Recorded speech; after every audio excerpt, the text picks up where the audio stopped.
city lights to the country blue, Woody and Lou got the sports for you. From Boston streets to Kentucky's fields, get ready, folks, for the thrill it yields. Woody and Lou, sports and you, talking games, we love, it's true. Every play, every score, let's dive in, it's time for more. Lacing up the boots and calling plays, debates and laughs for all the days. From Fenway Park to Derby Run, sports talk magic just begun. Woody Lou, sports and you, sideline stories coming through. Every cheer, heartbeat soar, tune in now, we'll give you more. Celtics screams to Wildcats roar, touchdowns, goals, and so much more. Grab a seat, enjoy the ride, Woody Lou right by your side.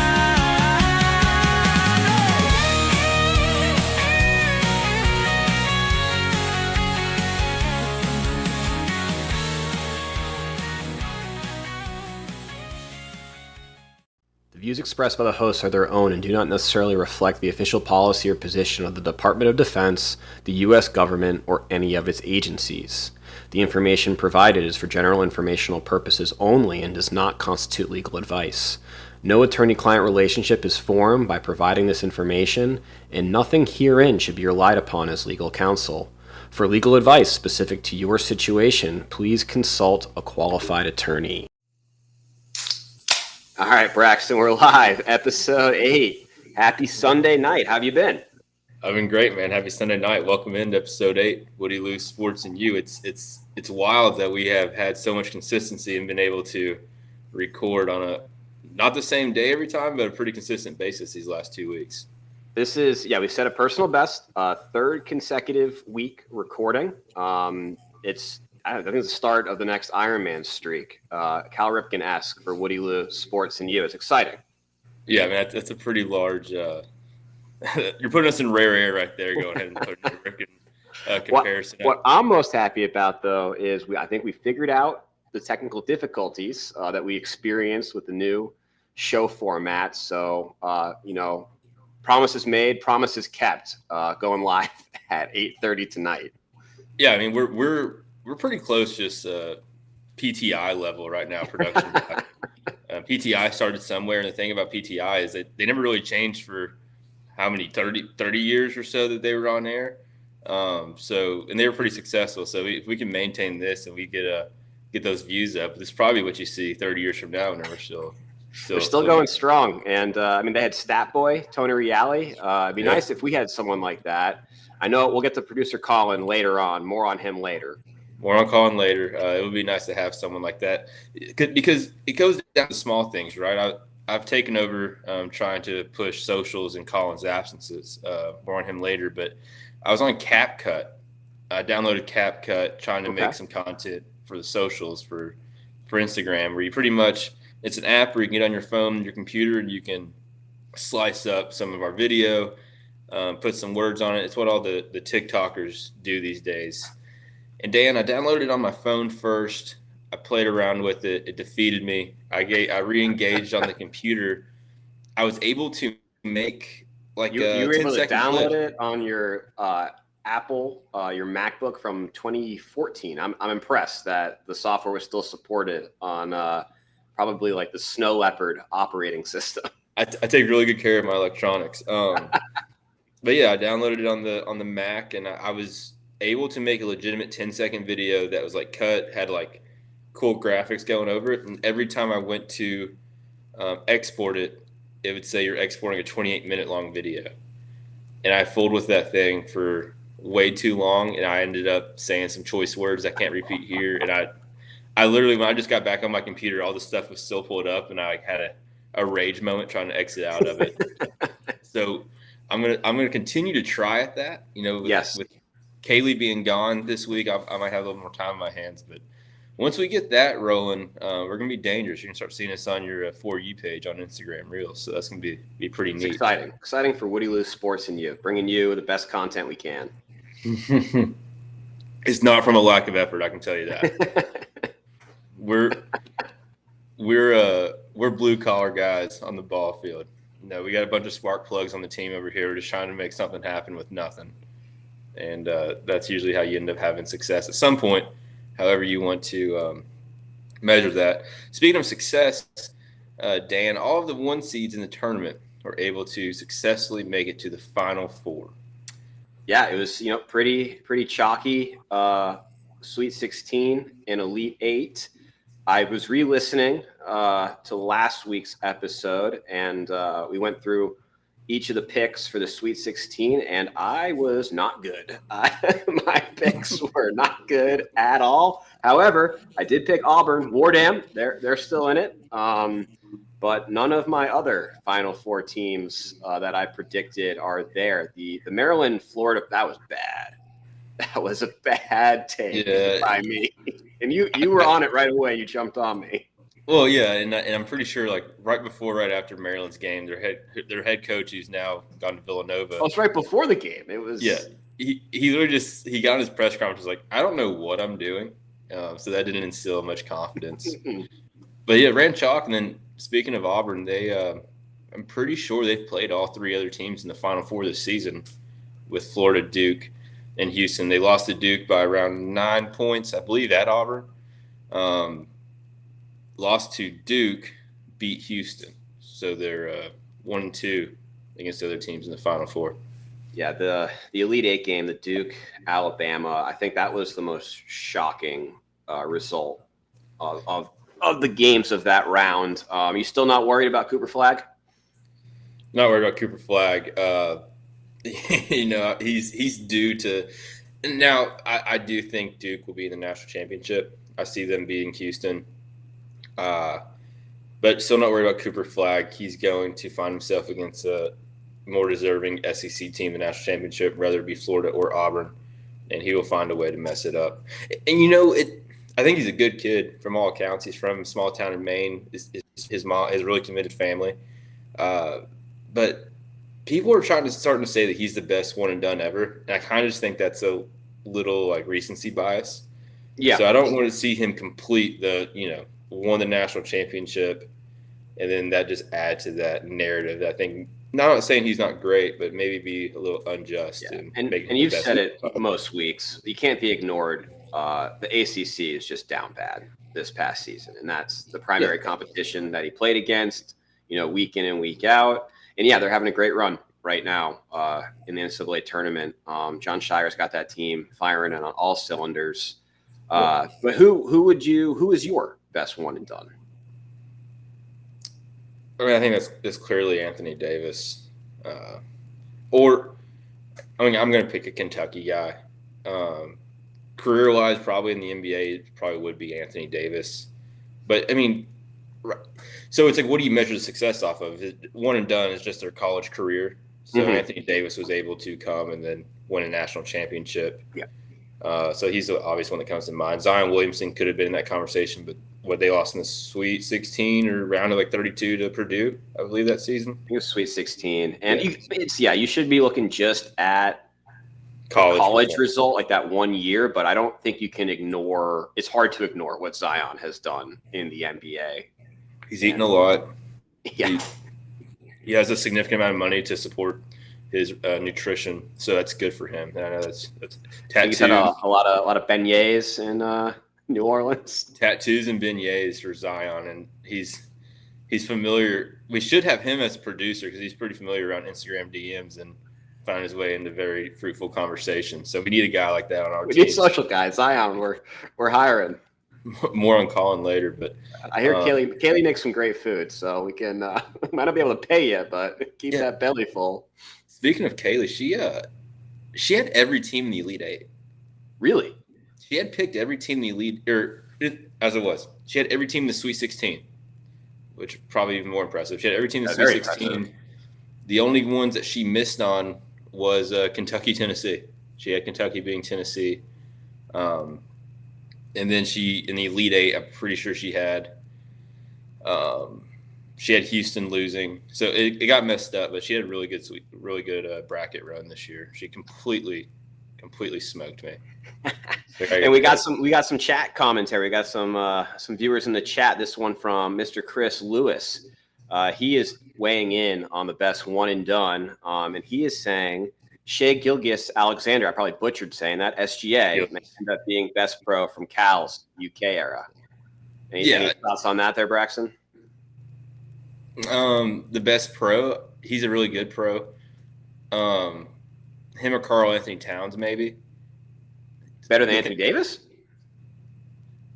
Between SGA and I'm talking about comparing to SGA. Yeah. I'd put him more like the Karl Towns. But that's like off college performance. The thing about SGA that made him a really good college player, or I guess the transition to pro, is he was like a 4-star. He wasn't supposed to be a starter that season. Quaddy Green was supposed to be a starter. He ended up taking that position, parlaying that to a first-round lottery pick, and then SGA is now a super popular guy in the NBA. He's going to be the MVP, I think. That's my MVP pick. Yeah, he's phenomenal. But just college-wise, I'd have to give the nod to Anthony Davis. Where's John Wall fit in there? I know he was a huge recruit and pickup and great player at Kentucky. They don't lose in the Elite Eight to West Virginia, and maybe he's there. But as far as performance-wise, yeah. Then because on that team, he also had Eric Bledsoe. That team was just stacked. Him, Eric Bledsoe, DeMarcus Cousins, Daniel Orton. They had stacked, and that was one of his first teams, right, Cal? That was his very first team. Very first team. Daniel Orton averaged like 12 minutes a game and was picked in the first round.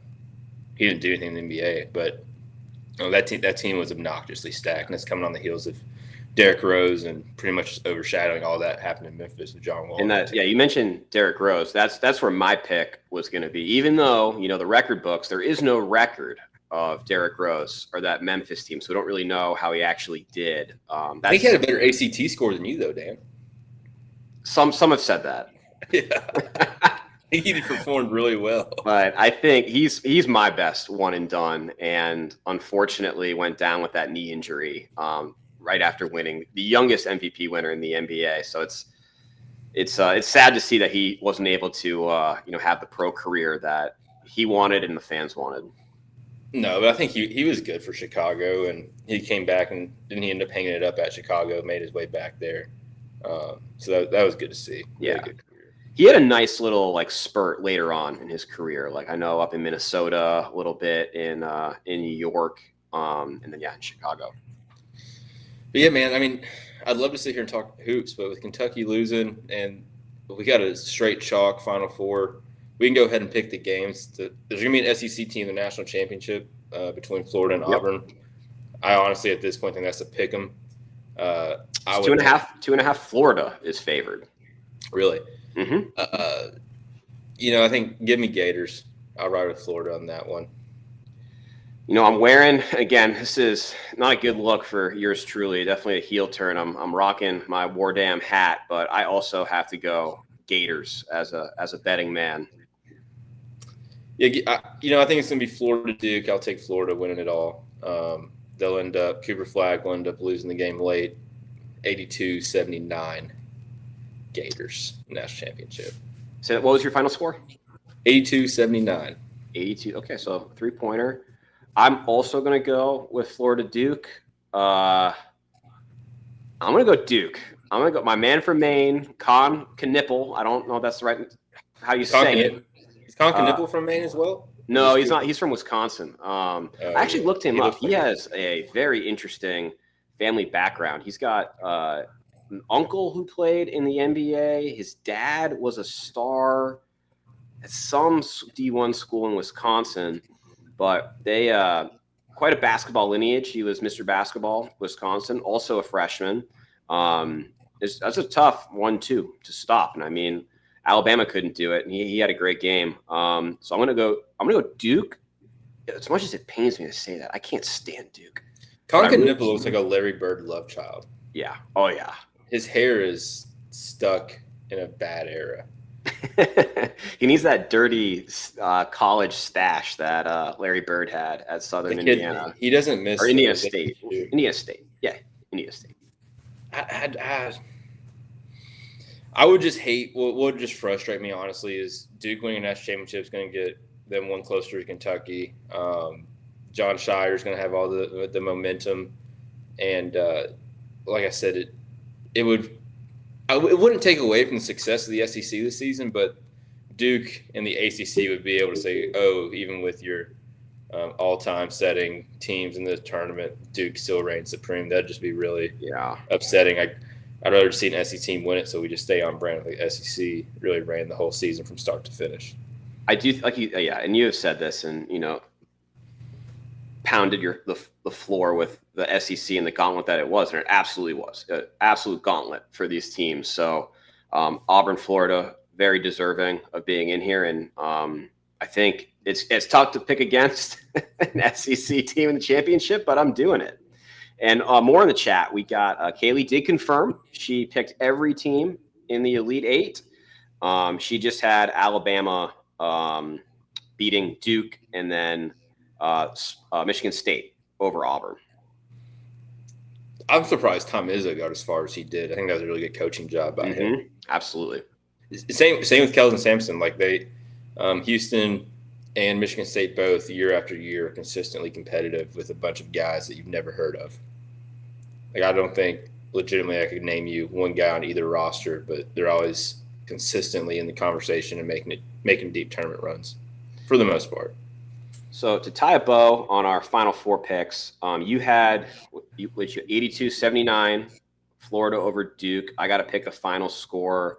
I'm going to go a little low. I think it's going to be 75-74 Duke, and Con Knipple will be your most outstanding player. 11-point win? No, what did I said 75-74 Duke. Oh, I thought you said 85-74. Excuse me. Well, Con Knipple. What a guy. Most outstanding player. Well, like I said, whenever Kentucky would lose, it would be baseball season for me. So let's move on to baseball. Opening weekend. I love the fact that I'm sitting here doing the show, and in front of me I have Sunday Night Baseball on. Yes. It'd be a lot more enjoyable if it wasn't Sunday Night Baseball, highlighting the Braves about to go on a 4-game skid to start the season. They're about to take the brooms out in San Diego if we don't turn things around here quickly. And we got to be on Fox last night, ESPN tonight. 2-0 game going into the top of the 7th. So the Braves are not off to a hot start, hitting 1 for 22, I believe, runners in scoring position going into tonight's game. You're not going to win games with that average with runners in scoring position.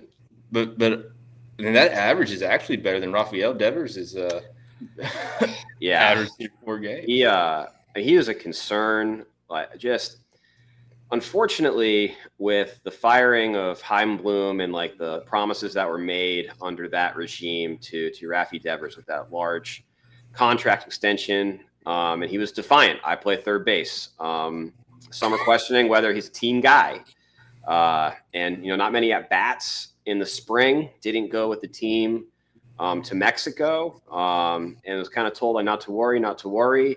But he did have to worry because he is no longer the everyday starting third baseman. And he's lost. He is absolutely lost at the plate. His mechanics are off. He's late on. There was one strikeout that was just so bad. It was might have been like an 88 mile per hour slider, or I'm not quite sure. It wasn't a good slider, and he was so late. I believe he went 0 for 4, 2 more strikeouts. There's pictures circulating of him on social media of just sitting in the dugout all by himself, facing his hands and just kind of going through it. Which, if you've ever played baseball at any level, you know how lonely that can be when you just walk up there and don't know. It's like me on the tee box playing golf. You just don't know what to do. Yeah, and there's Boston sports media. They have long memories of Red Sox, of days past, and there are some unfortunate comparisons being made to another big time free agent signing, one Pablo Sandoval, and when he was the DH for the Red Sox, and they're worried about Devers' discipline focus on his craft and also not go the way of Zion Williamson. So that's a concern right now for Red Sox Nation. Jim Panda was great for the Braves. His little stint he had with us. He went back to San Francisco after he got cut from the Red Sox, and he was fine. I'll just never forget. You like. I wish we could post it. We probably get a DCMCA'd. But the video of his belt popping up in Toronto. Copyrighted for normal people. Not a legal podcast. But you know that video when his belt popped off after he struck out. Been there, dude. Everyone's had a little too much, dude.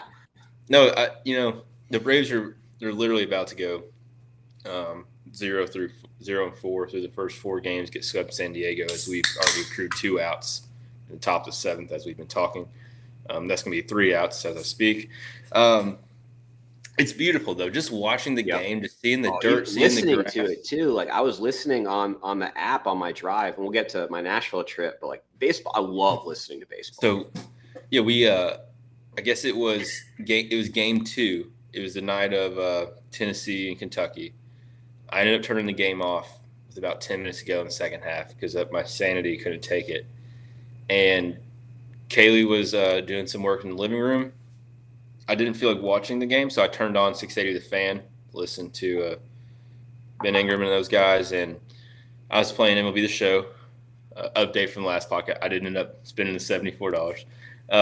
So I was playing MLB The Show, and I had the game on. And Kaylee's sitting there, and those guys on 680 do an awesome job. And they're talking about the color of the fabric, the thickness of the beard. Yeah. Like just like painting. And Kaylee's just standing there. She's like, I feel like I'm there right now. And she's like, I've never heard like a play-by-play. And it's a lost art. It really is. Oh, yeah. Like, I think the best place, if you ever want to hear like good radio, it's a baseball game. Yes. Or like some of your local colleges. Like they usually have really good guys too. But baseball, it's still like it's still an art in baseball. They kind of lost it in football and basketball, but baseball, local baseball still has it. Kaylee could tell you what the twin brother of the relief pitcher does for a living, like just that level of detail and just making you feel like you're on the third base line drinking a beer and eating a hot dog at the ball. It's so pure and it's so simple, and it's something that I hope never goes away. It should. It's the best. Yeah, it truly is. But yeah, we listened to that game. So it was a bad day for me that day because Kentucky, Tennessee, and then that was not a good game for the Cats. We couldn't make a shot, Dan. Within 2 feet. It was bad. It was bad. And then Tennessee goes out and hangs 15 in the first half today. They dropped like 40 something on us in the first half. They went and dropped 15 today against Houston. It's like better defensive team, but hard to beat a team 3 times. Yeah, it is, ain't it? But yeah, baseball's awesome, man. Some other scores from the league. I know the St. Louis Cardinals. I have a little skin in that game, just knowing Donnie, but they've started out 3-0 against the Twins. I'm not saying the Twins are great. We've had some splits. Cubs, D-backs, Rays, Rockies have been good. The other team that I feel bad going 0-3, and it's because I think maybe I've been into the gold tops recently. The Milwaukee Brewers going. The Yanks, man, are off to a fast and furious start. It's really frustrating. Judge already has 4 home runs, maybe more. He had a 3 home run day today. Now, do we think their 3-0 starts attributed to their illegal bat that they're using? I'm not familiar with this storyline. Please inform me. So the Yankees have hired a guy. Okay. I don't have his name. They've hired a guy he's an MIT grad. And he has reconstructed their bats, and it's called the torpedo bat. Essentially, from what I've seen, and you got to find a picture of it. It's nuts. They've reconfigured the weight and like mass balance of the bat to adding more, I don't know, core strength to the part of the bat where there's more misses. That looks like it's an extended sweet spot. It looks like a stickball bat. What is going on here? It's a corked illegal wood bat that the Yankees are rolling out. So it's not illegal. I guess not. I feel like it's kind of. I thought baseball was always kind of like golf in the sense of like there was certain parameters with the weight and length distribution that it had to Oh, it reach is to a kind of certain cool degree. looking, man. Yeah, the Yankees have literally hired a genius, MIT physicist, Lenny. Name's That's Lenny, of course it is. it's Lenny, no last name. It brings more wood and mass to where you most often make contact as a hitter. The idea is to increase the number of barrels and decrease misses. So the real question is, as teams like study the analytics of the offensive stats by the Yankees, like how long until every team in baseball has this bat? Well, that's what's interesting. Like, is this like, does he have like a patent on this thing and like only the Yankees? Could he patent it? Could he patent it and then only distribute it to the Yankees? I feel like Major League No, Baseball I feel Players like Association the would have to vote on it. commissioner would nix that. Like it would have to be widely available to every MLB team. He could absolutely patent it and make a fucking mint. You make a lot of money off that. It's pretty cool. They like just straight up hired him. It's like when the Red Sox, like, Bill James and like Sabermetrics, and they were like, we're just gonna hire this guy. Yeah, I don't know. I had high hopes for the Brewers. Not when they're going up against a torpedo bat. No, I know. It's absolutely nuts. And then you also start to feel bad because the team that I kind of attribute like what success is to the Braves, and it shouldn't be one, but it makes me feel good, is the Oakland Athletics. I don't guess they're the Oakland Athletics. They're like the Sacramento Athletics right now as they transition to Las Vegas Athletics. They're even 500 against the Mariners. So a lot of parity across the league right now outside of, I would say, most people's like top 3 NL East pick, the Atlanta Braves. So it's really just been a real bummer for me. Yeah, and the Red Sox, 1-3 for the 4-game opening set against the Rangers. One on opening day. That was an exciting 9th inning home run from Wilyer Abreu to put them ahead 5-2, 3-run shot. I'm not really discouraged though with the 1-3 start. The last 2 games have been 1-run games on the road. Rangers just 2 years removed from their World Series championship. So I mean, they're a pick to come out of the West.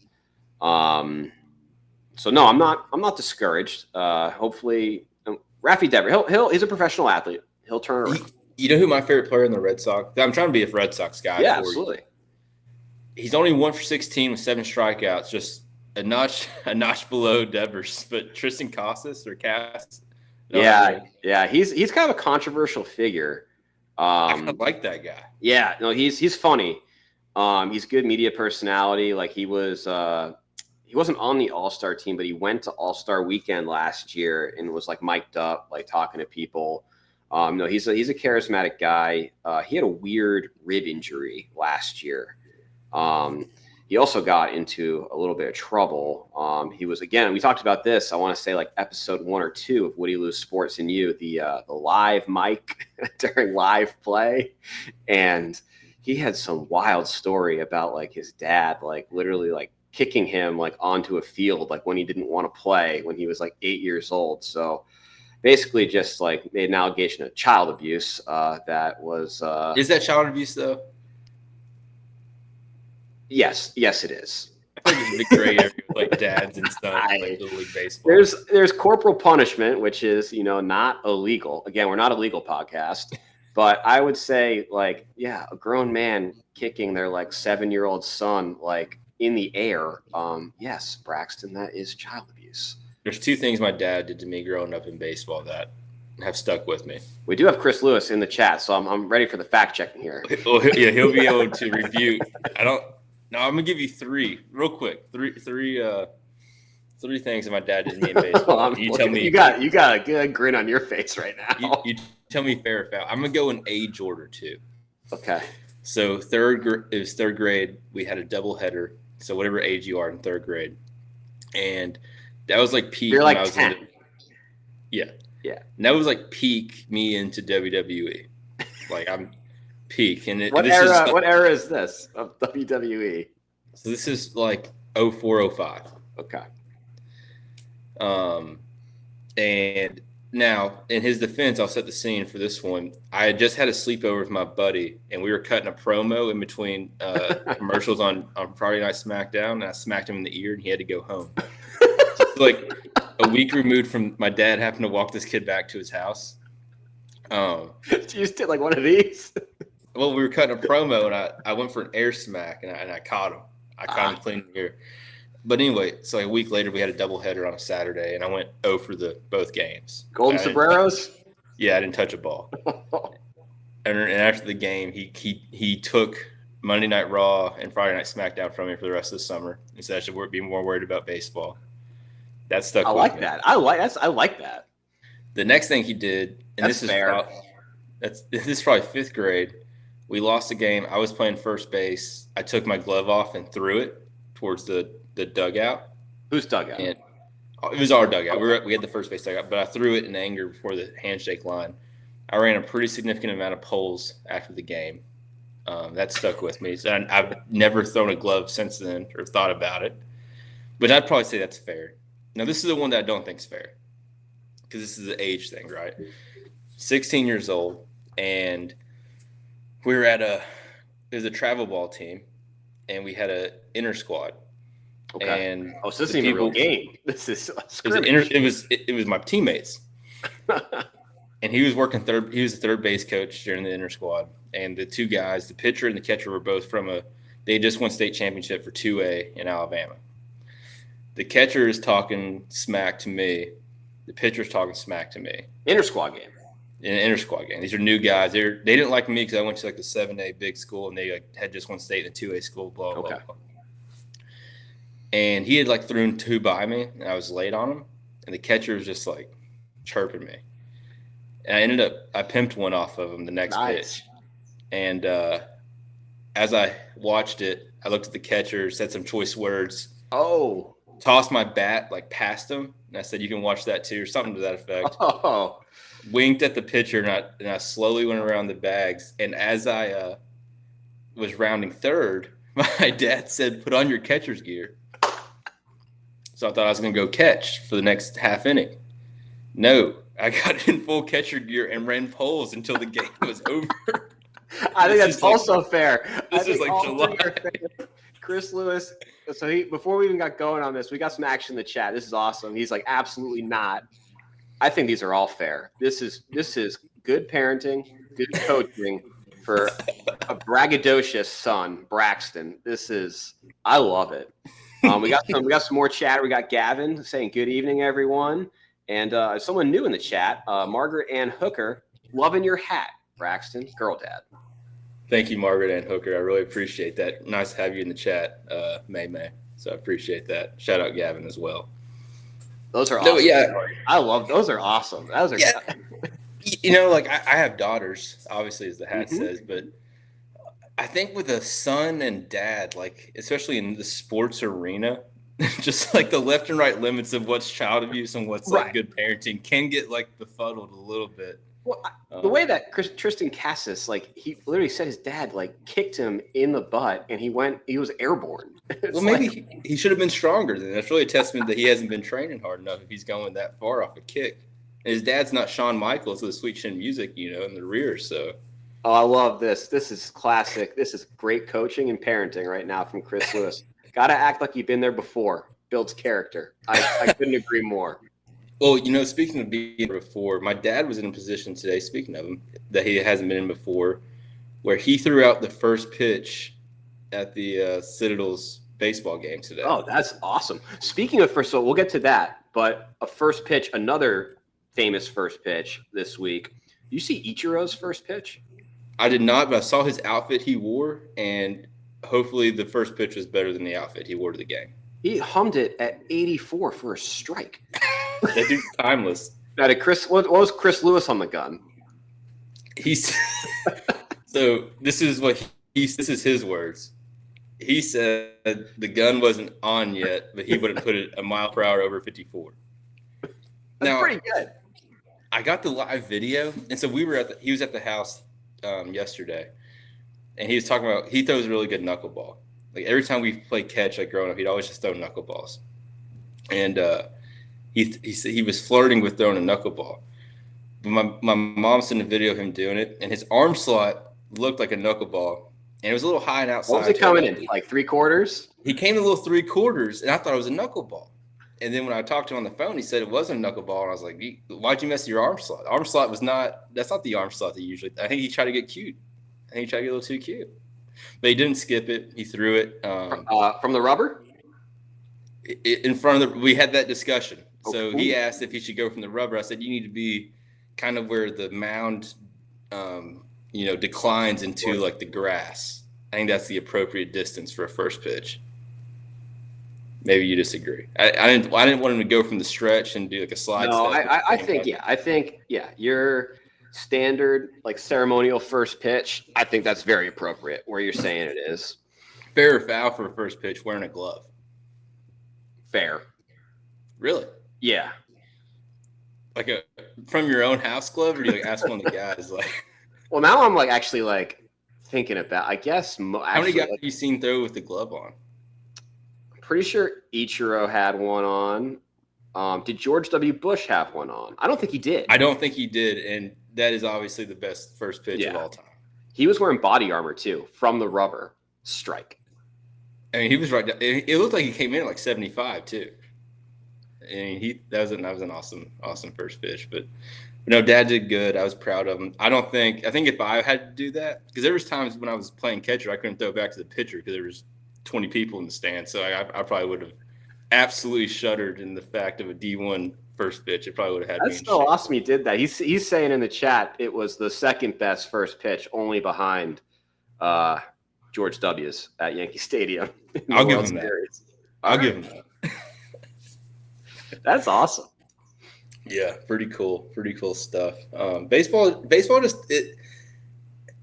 how can you not be romantic about baseball in every degree? It's just like the highlight of everything in post 9/11, like the way that people came together for, even though like people want to hate on the Yankees, but there was no better place for that to be than Yankee Stadium. And they're all wearing like the FDNY, NYPD, like all the first responders to the towers. That was so electric. It was awesome. And that's only in baseball. Like there's no better place for a national anthem. There's no better place for a beer, no better place for a hot dog than that baseball game. Yeah. And at any level, it's just, God, it's the best. It is the absolute best. And that's the thing, talking about like the radio announcers going out of style, like the baseball writers, like everything that just baseball has so many layers at so many levels that I just hope in the digital age as we progress in the world, like that stuff just stays as it is. It's almost like an untouched time capsule of like original sports reporting, sports broadcasting. It's just really pure, and I really enjoy it. Yeah, there's so much like mythology to it too, the history. I'm excited. I think it's gonna be a running segment on Woody Lou's Sports and You, but I think we got to get into college baseball. We got all the games on ESPN Plus. I watched Notre Dame play Clemson the other night on ESPN Plus. I love the college game. College baseball is great. I got into it probably the most I had in a long time last year. Following Kentucky, they made that outstanding run to the College World Series. They have an awesome coach, Nick Mingione, but it is really easy to watch. I was watching college softball the other night in bed on ESPN Plus, trying to just understand the game a little bit better from when I have to coach it. But I didn't realize they start their season a lot earlier than they should. And I think their season needs to be pushed to the right a little bit because when I was like watching this game, it's the academic year is what makes it tough. Like again, let's not pretend that these aren't basically professional athletes. The amount of games they've already played, and it's almost April now, but in March, like they've already played 25 plus games, and I didn't realize the season had progressed as much as it did. Maybe that's just on me.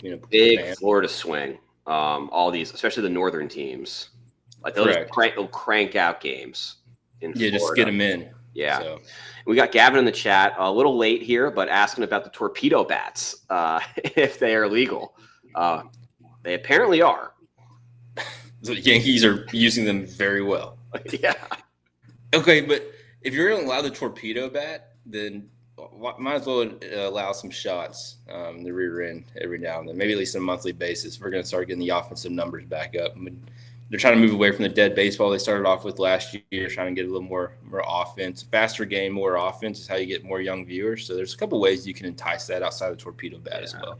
I thought this was actually a very funny idea, and I forgot about this. But this was brought up probably a few years back by a Barstool personality baseball guy, Jared Carabas, having your designated juicer, where you get one guy that's allowed to take as many steroids as possible. And I think I mean, it'd be talking about like just monster home runs without like putting the safety in danger of like, the majority of the league is just one guy from each team who's going to just, destroy their body. But I thought it was a very funny idea, the designated juicer. I'm sorry. I'm just distracted by the most Atlanta double play that happened to us in the top of the eighth right there. Anyway, so Rafael Devers probably wouldn't care so much about third base if that became a legal thing. He'd probably hop on that really quickly to get out of his skid. But that's kind of our sports update, Dan. I want to jump to this because I'm really excited to hear about how your Nashville trip went. Yeah, so I was talking about my drive to Nashville, listening to the Red Sox. So purpose of the trip was to do apartment hunting for my new place beginning in May when I PCS over there. You were right. We were talking about Atlanta traffic. That was terrible.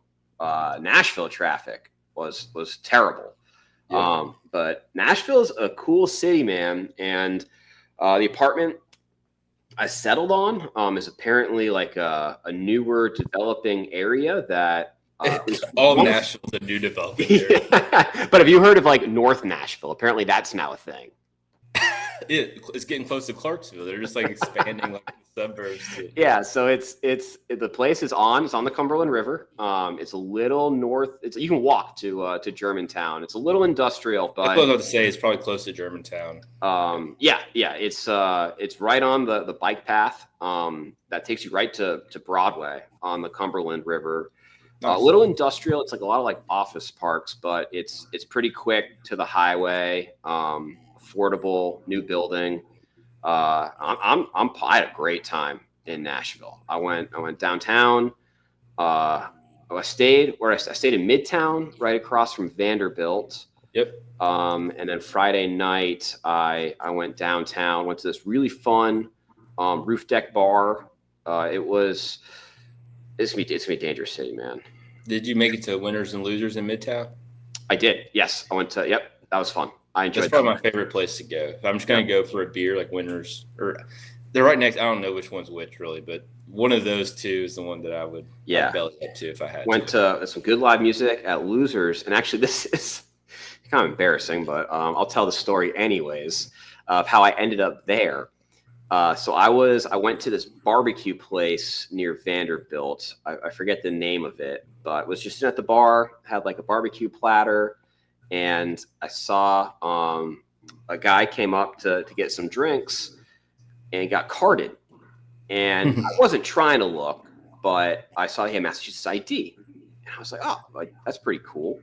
Like, hey, man, like, you from Massachusetts? And he's like, yeah, I live in South Boston. I was telling him, like, all the areas that, like, I lived. Like, really good guy.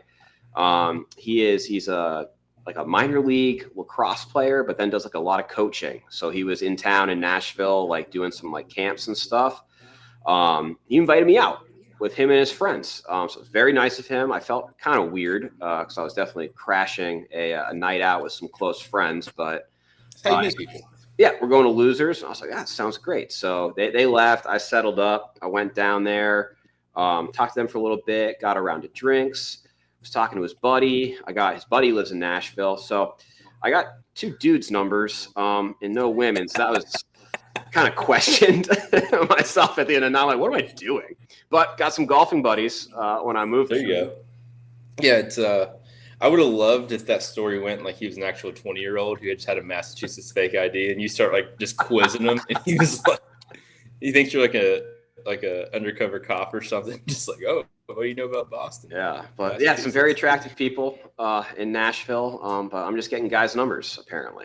Yeah, you told me you went to Black Horse, which for anyone listening who's in the military, been to Fort Campbell, Black Horse is the best restaurant in the Clarksville area. It's a beer tap room. They have their own beer.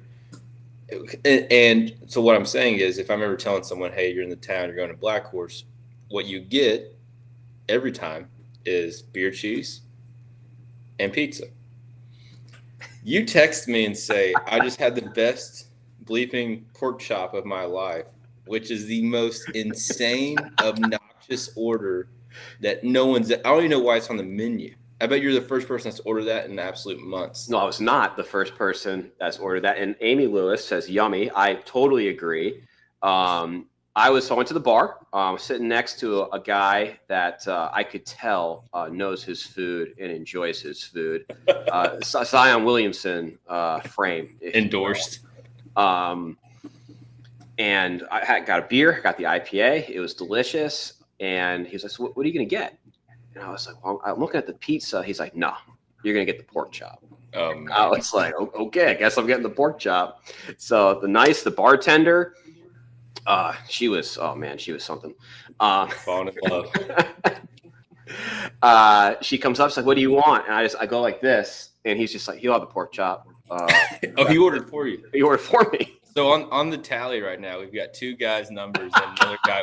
He was with his wife. He was with his wife. I'm just surprised he didn't say he'll take the salad. That's at least the start, you know. He got you pork chop. No, it was pork chop, but the plum sauce. Oh my god, the plum sauce was so good, and the macaroni and cheese, and Chris Lewis pork chop, all caps, foul. Foul. Not fair. It was so good. And then I was getting stares from, you're going to be mad at me for this one too. I know you say beer cheese. I got beer cheese. I got pretzel. So Chris Lewis is going to fully endorse that. He's a pretzel and beer cheese guy. Me and my mom are both purists with the chips, but so my dad likes the pretzel. That's not completely foul. I thought it was going to be like one big pretzel, but it was 3 big. Well, the issue is when you get the pretzel, you get the small beer cheese. You only get the big beer cheese if you get the chips. So but you get the mustard too, and I love the spicy mustard. So I got the 3 pretzels and the pork chop, and I hadn't eaten all day. I was a little hungover from Friday, so didn't have much of an appetite in the morning. And the guy next to me is like, "You're gonna eat all that?" I was like, "Yeah." And I put it away. And he was another Zion Williamesque guy, and he was like, "Damn, brother." I told you I was hungry. And you text me and asked what beer I wanted, which I appreciate. You get me the McGee's, which I think so you didn't get the McGee's. That's fine.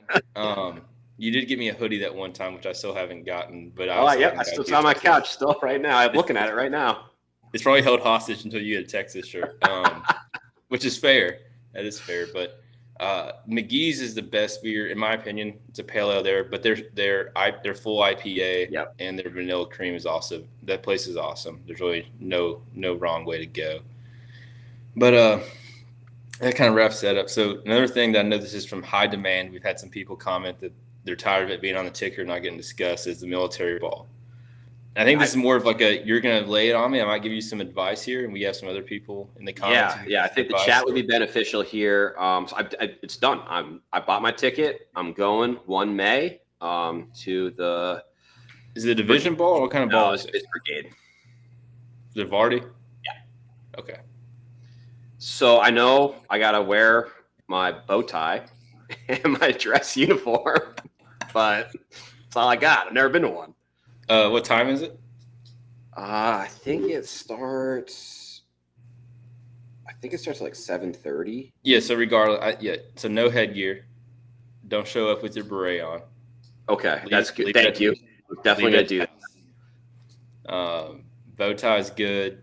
Do you? What I don't know this because I still have I don't have the new uniform. I have the ASU.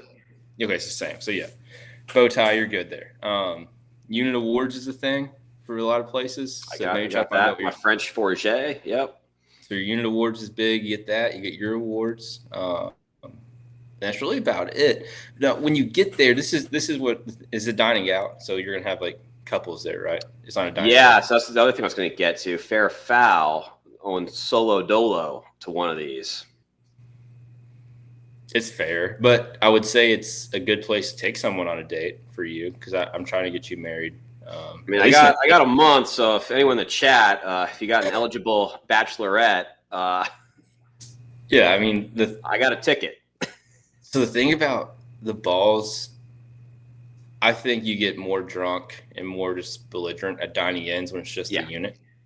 Those become obnoxious and just not safe for anybody. That's your Chris Lewis. No DUIs. Yes, that is huge. I definitely will not be getting one as the prosecutor for the brigade, and will be. Is it down in Savannah? No, it's on Stewart. Where at? Club Stewart. Okay. Oh, in worst case scenario, I live 3 blocks. So that's my next thing was if you're gonna come pick me up after. I could do that. I appreciate that. And I got a couch with your name on it, so that's too easy. I'm not sure how a date would feel about that. I might have to. No, I have to get a room. You need a date. I bet that IHG right across the street is probably already booked up for that weekend. I would imagine. You're probably right. No, you'll have fun. Don't wear your beret. Wear your uniform. You'll see some people, they rock like crazy undershirts. So like when the flags get taken down, and it's time to party, if you will. Okay. You'll see people start taking. The official portion is over. So once the formal portion is over, people will take their tops off, and they'll have like crazy sleeves and crazy socks, and just it's. In my opinion, it's people that spend a lot more money on something they don't need. But you'll see some wild things. Just know that is normal. So you see some guy walking around, a bunch of field artillery guys too, probably. So they're gonna have all kinds of just obnoxious red. It's gonna be a lot of flair. Yeah, just it's normal. Don't start like scratching your head saying I'm gonna have to prosecute people getting rid of. Usually the violations of 670-1. I'm not prosecuting those. Yeah, so those are all fair, nothing to worry about. I do think it's a missed opportunity, not to do it in Savannah. So you like say the JW Marriott, you could really impress a nice young lady. Yeah. No, it would be cool to have it downtown. But I'm excited to go. No, I've had a great time with this unit. So excited. A lot of people leaving, including myself. So. I think it's gonna be a fun night. May should still be, hopefully not crazy humid on 1 May. But no, and I don't know I don't have the comments up, but I think Kaylee does have a single bachelorette. Yeah, she was mentioned one looks like Twitter handle. Oh, we got an @ Yeah, we got an @ So you can follow up with that after the show. Yeah. And you're also going to be roommates in Nashville, so you'll be really next to each other. So that'll be good. The Braves are just – I'm sorry. I'm a little distracted right now. I'm just watching the Braves just completely just – And one part of the ball that I wanted to bring up, I've heard this term. I'm kind of familiar with it, but I am nervous. The grog. Now, tell me about this. So the grog is it's a big they can put it in whatever. Say you got a big bowl. And people are going to come up and they're going to make toast to insert whatever. Okay. And I think it typically, my dad's probably having a heart attack right now that I don't know this off verbatim, but typically it's like, to the unit, to the fallen soldiers of the unit, all the things that matter, right? Yeah.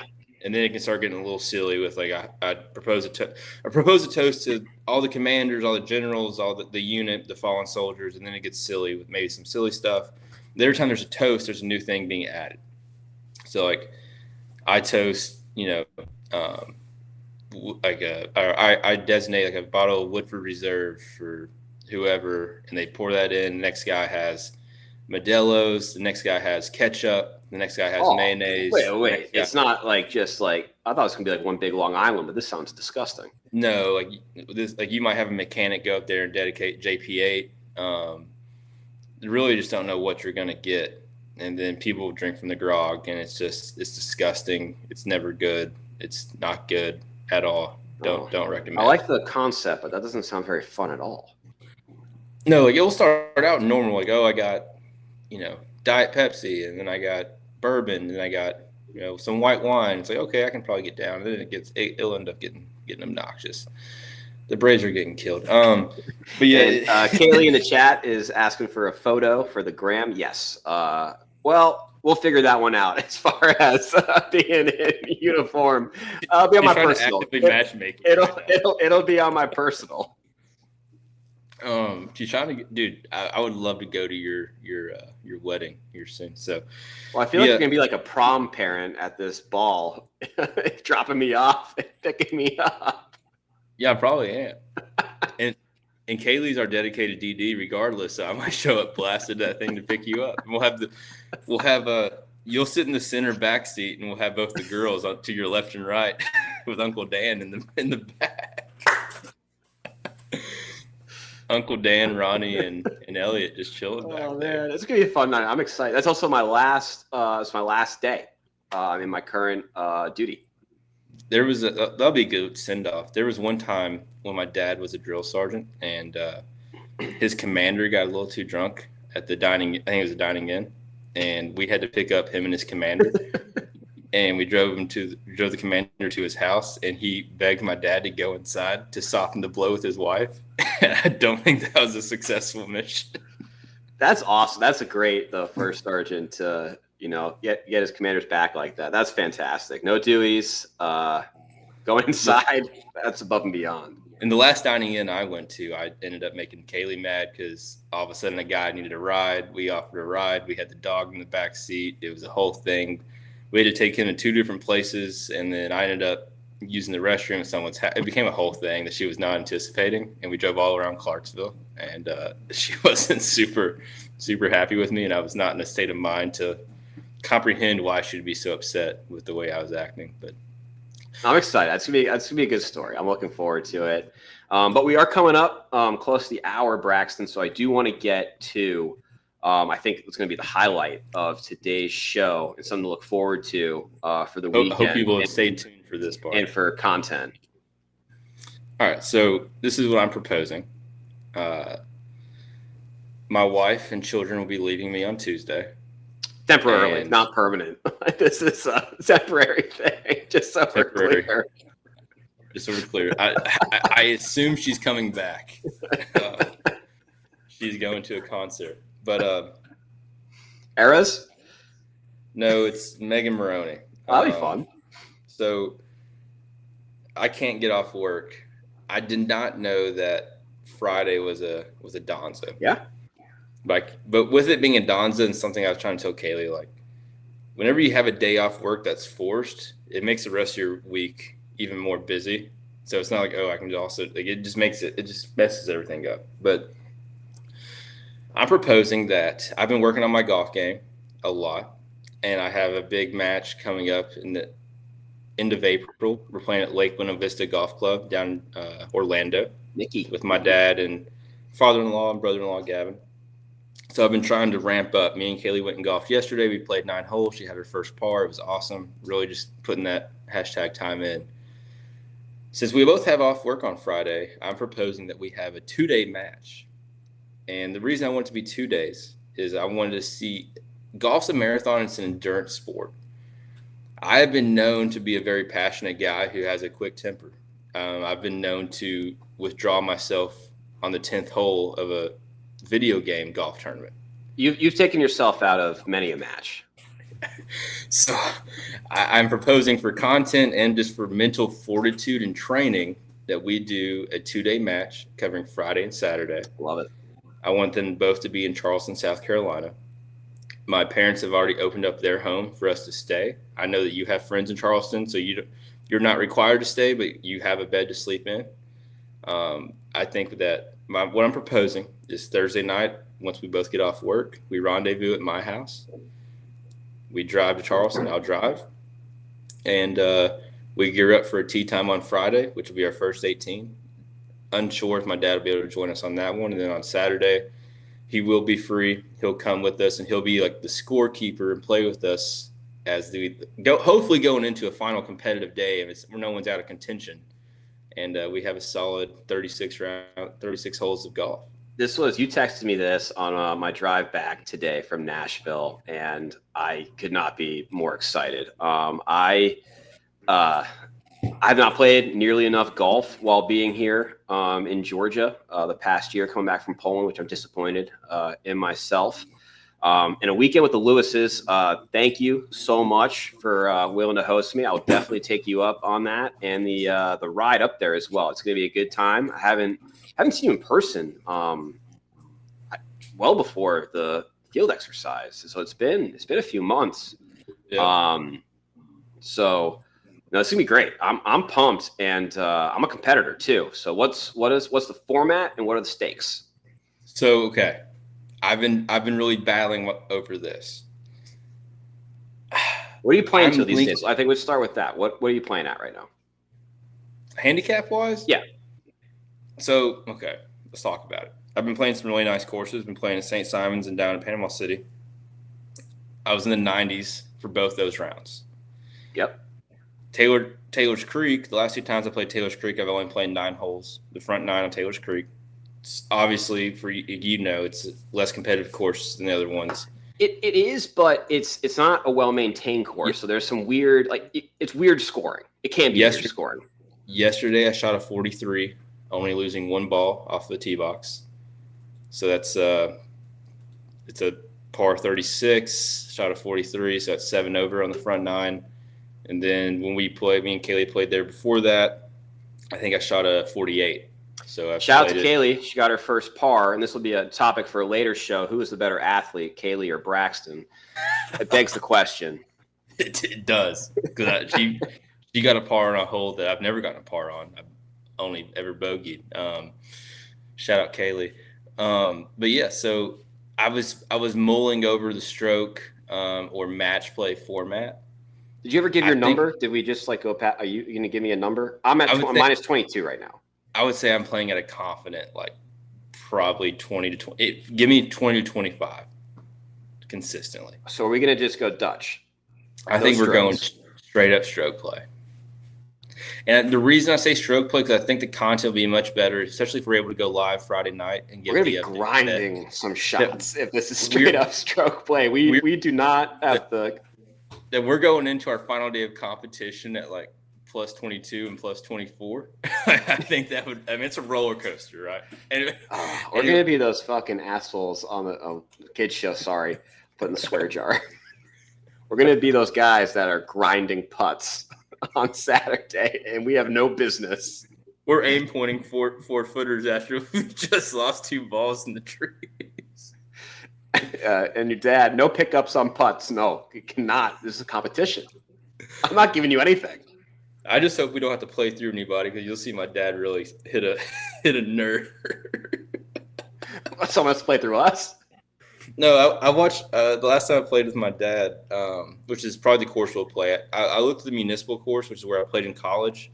They're already booked up Friday and Saturday. So I think we could potentially get on somewhere else, but the safe place where I know we can get a tee time, which I'll book tomorrow since you've locked in now, is the golf course on the Air Force Base in Charleston. Oh, sweet.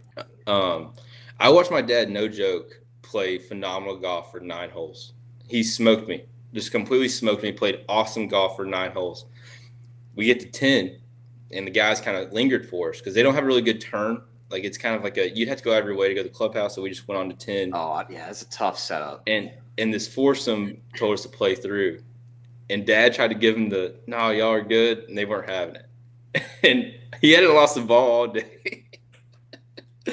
I watched him drive about 3 into the woods. I think he ended up hanging up a 12 on that hole, and it just completely killed his vibe, and it broke my heart because he was playing so good. But hopefully we don't run into a lot of stragglers. The Braves lost 5-0, put up 1 hit, if anyone was curious. They got 1 hit? Yeah, 1 hit through 9, no errors. But who's on the bump? We had Schwellem. I can't say his name. Just not memorable. I think it's going to be so stroke play, 36 holes.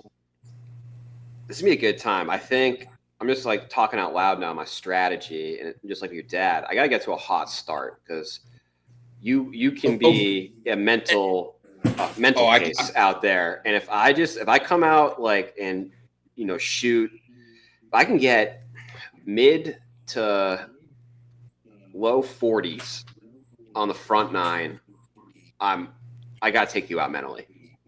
So that hole starts out on it's a par 5, First hole is a par 5, dog leg left a little bit, and to your immediate right is the driving range. Okay. If I see my first ball go to where I was just hitting on the range, it's gonna be bad. So I was gonna go ahead and get this on record, so there's no question we have it recorded. I'm calling for each day. You are allotted one breakfast ball on the hole one. Hole one, got it. Hole one breakfast ball, and then you're allotted one mulligan on the back 9 both days. Okay. So you have your only mulligan on the front is going to be your breakfast ball on hole 1, and then you get one mulligan on the back 9. No excuses. I never make any excuses when it comes to competition, but you've obviously played this course, and I have never. Dad, I can have my father get in the comments. I was there at the course. So you never played? I had never wanted to get off a golf course more in my life than that day. It ate me alive and spat me out. So just trust me, there's no advantage. Oh, I'm probably gonna do like Google Earth, like just scout this out. I remember a yardage book going. If I roll up on the first tee with a yardage book that I made from doing. I remember the first hole solely because of the pain it gave me. I couldn't tell you what any of the other holes are. We can look at Patriots Point, and maybe it's a situation where we play one course on Friday, one course on Saturday, and that'd be a real testament. We can look at that. When they go to Pebble Beach, they play Pebble, Spyglass, Monterey, different courses. Yeah, I mean, now don't get mad. My wedding reception was on 18 at Patriots Point, so I'm just laughing. Your dad he is firing off in the chat right now. He just said he hated it. All caps.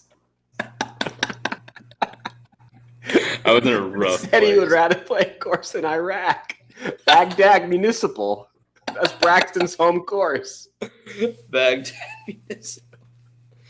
No, it was rough, man. And I hopefully Gavin's still in the chat, but me and Gavin are trying to lock in because we're trying to set the stage for when we go to Disney and play. And Lake Buena Vista is an awesome course, Arnold Palmer course. We're trying to get a situation where it's fathers against sons. That's gonna be great. A little 2v2, and so we've both been really trying to dial it in and put the pressure on the old men, if you will. You might have to tap your wife. I think she's a better golfer. She's played 2 rounds. She's played 18 holes now total of competitive golf and has lost 0 balls. Speaking of which, I'm gonna have to go to Costco. I'm almost out on my my bucket of balls, and we got Amy Lewis Westcott ? That's a word. I'm sure that's probably a golf course. Maybe. I got a pretty busy week coming up here, so this is definitely something to look forward to. And then we can put Amy in the chat. Maybe when we get in Thursday night, if Mom's up for it, we can go to Moe's Tavern for a little Thursday night action if we get in on time. I'm excited. I have no idea what that is, but I'm excited. Yeah, so we'll see if she agrees in the chat. But because Dad won't be there for Thursday night, we can go to Moe's Tavern. But all right, Dan. Busy throwing out another first pitch. Is that where he's at? He's got to work. He has to pay for all these. Pay for all this. I'm pumped. All right, and we'll do a poll or something on the socials of who everyone thinks is going to win, Woody or Lou. So that'll be a fun one. We might have Dad go live from the final round to maybe have some live content on the Instagram at Woody Lou Sports. So stay tuned for that. But I'm telling you, I'm really fired up to continue doing this. Essentially, every time we do this show, I'm living my dream. The bank account's not reflecting it, but the passion is fully reflecting it, and I'm excited, and I can't wait to spend the evening with you Thursday night on the way up to Charleston, and then Friday and Saturday. It's gonna be a great time. I'm pumped to see you, and also I just want to say too before we sign off here. So happy to have all this action in the chat. A lot of people contributing, giving us questions, making us laugh. We hope we make you laugh. So thank you all for being there. And this is why we do the show. Woody Lou, Sports, and you. Any final words, Braxton? That's all I got. I appreciate everybody. All right. Have a great night and great week, everyone.